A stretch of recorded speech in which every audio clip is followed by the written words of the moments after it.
In Acts 17, 1-4, after Paul has preached, reason with them from the scriptures, he's said it thoroughly, he's explained, he's opened it thoroughly, okay? He has proved, he's laid all this thing one alongside another, we are then told that people were persuaded. When's the last time you read a report from an evangelist that said, and at the end of my preach, 32 people were persuaded? Because this word is used in Acts to talk about conversion. Now why? Why this word? Why not some other word? You know, there is a great danger in apologetics, which is that you think that the apologetics somehow makes the gospel relevant. If you believe you have to make the gospel relevant, you are assuming that it is irrelevant. You have to do something to it in order to make it relevant. But the gospel is not irrelevant. The gospel is perceived to be irrelevant. And all you're doing is removing that faulty perception. You're not adding anything to it. You're not changing it. You are allowing people to see it for what it is, what Ravi Zacharias calls bush clearing, clearing all the rubbish out of the way so they get a clear view of the cross, a clear view of the person of Christ. And that's why this word persuaded is used here.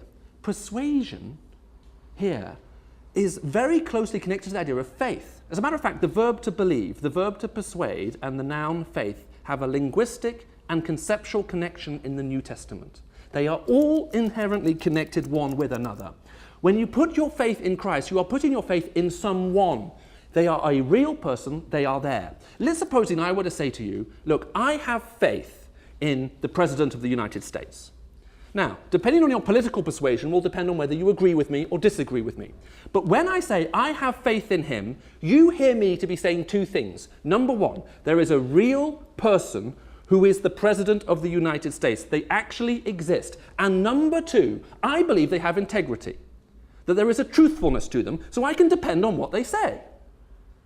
Okay? That's what we mean.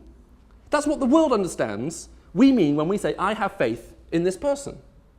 If I were to say to you, I have faith in the President of the United States, nobody hears me saying, I postulate at a metaphysical level that there is an ontological entity which I am labeling President of the United States. And I am further postulating that given the presence of such an ontological metaphysical entity, that I would be justified in believing in him. No one hears me saying that.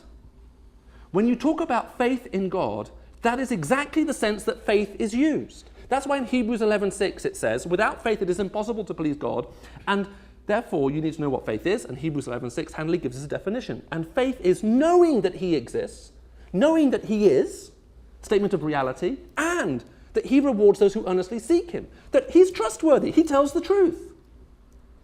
Faith is a response to God's truth and reality. Do you know him? Do you trust him?